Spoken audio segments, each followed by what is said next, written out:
Shalom. Bonjour ou bonsoir, ça dépend de quelle heure vous me suivez. Nous allons aller toujours dans notre thème, la croyance en Jésus et ses conséquences. Et aujourd'hui, nous allons encore répondre à cette question, qu'est-ce que c'est la croyance en Jésus? Nous avons déjà dit croire en Jésus, c'est croire en son nom. Croire en Jésus, c'est croire à la parole, à sa parole.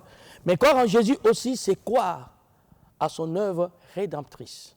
Je réponds, croire à son œuvre rédemptrice. Dans les livres de Jean, au chapitre 19, verset 30, il nous est dit, quand Jésus eut pris le vinaigre et dit, tout est accompli. Et baissant la tête, il rendit l'esprit.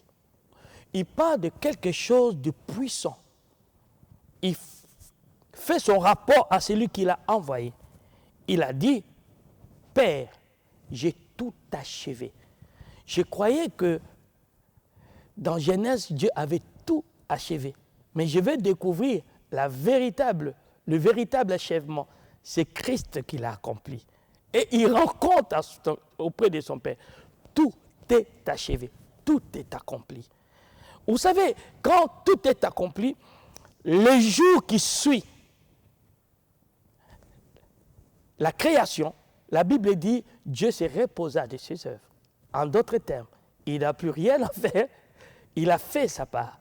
Est-ce que nous sommes conscients quand Christ dit, tout est accompli, nous, la génération qui venons après, nous sommes une génération de faveurs.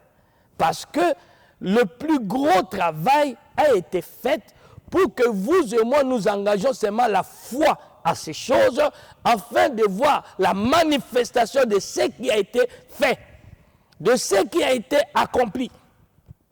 L'apôtre Paul dira dans le livre de 1 Corinthiens au chapitre 2, verset 9, il dit, ce sont les choses que l'œil n'a point vues, l'oreille n'a pas entendues, qui ne sont point montées dans le cœur de l'homme, les choses qui ont déjà été apprêtées par Dieu.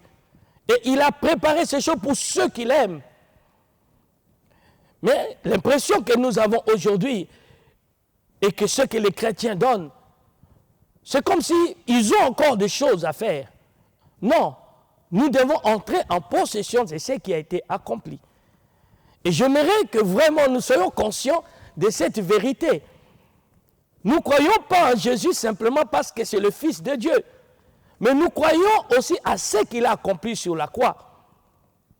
Je prends un exemple biblique dans Romains au chapitre 3, à partir du verset 23, jusqu'au verset 25, on dit quelque chose de fort et de puissant, car tous ont péché et sont privés de la gloire de Dieu. Écoutez bien, ils sont gratuitement justifiés par sa grâce, par le moyen de la rédemption qui est en Jésus-Christ. Par sa grâce au moyen de la rédemption qui est en Jésus-Christ. Celui que Dieu a destiné par son sang à être pour ceux qui croiraient victime propitiatoire, afin de montrer sa justice, parce qu'il avait laissé impuni le péché commis auparavant au temps de sa patience. Enfin, dis-je, 3 points de suspension.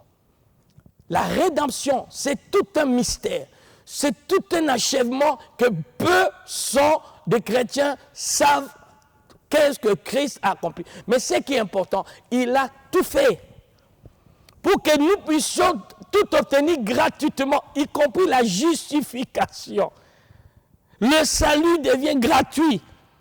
La guérison devient gratuite. L'élévation devient gratuite.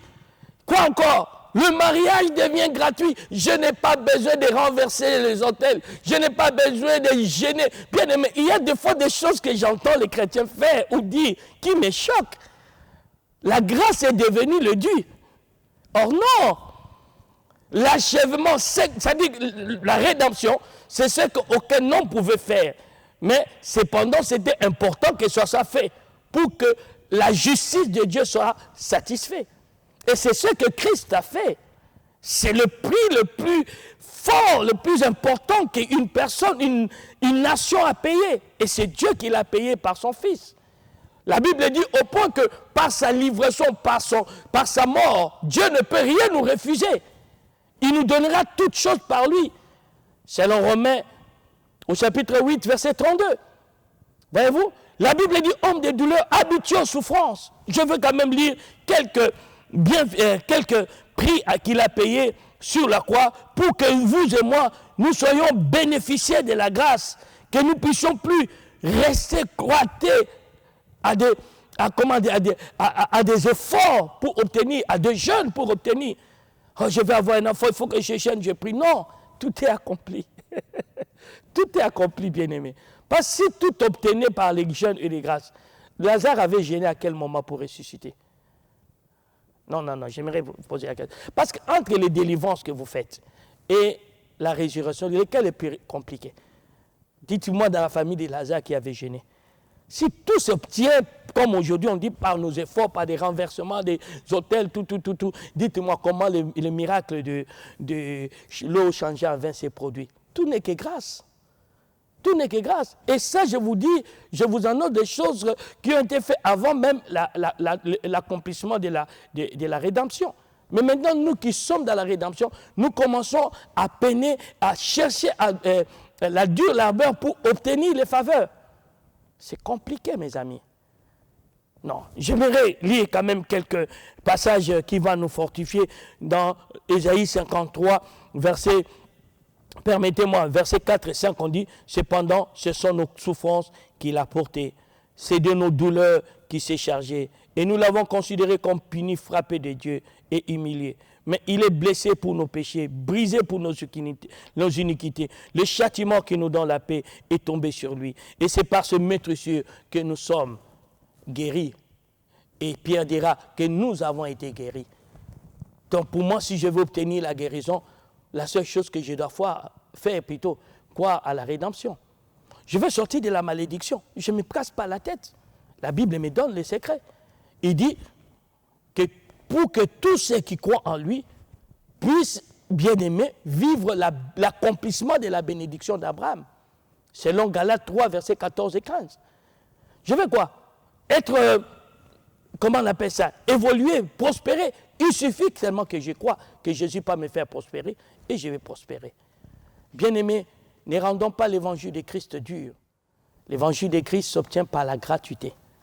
Le seul monnaie qu'on paye pour vivre les bienfaits de la rédemption, qui sont des acquis, notre héritage, c'est la foi. C'est le seul monnaie, c'est la seule chose que vous pouvez faire. Et si vous comprenez ces choses, vous allez vivre une vie de grâce sur grâce. Que Dieu vous bénisse. À très bientôt. Permettez-moi de prier toutefois avec vous. Accompagnez-moi dans la prière. Répétez après moi. Seigneur mon Dieu, merci pour l'œuvre de la croix, le sacrifice suprême que ton Fils a fait pour que nous puissions accéder à la grâce. Oui, c'est lui qui a été victime propitiatoire, afin que, par la foi en lui, que nous accédons à la justice qui s'obtient par la foi et non par la loi.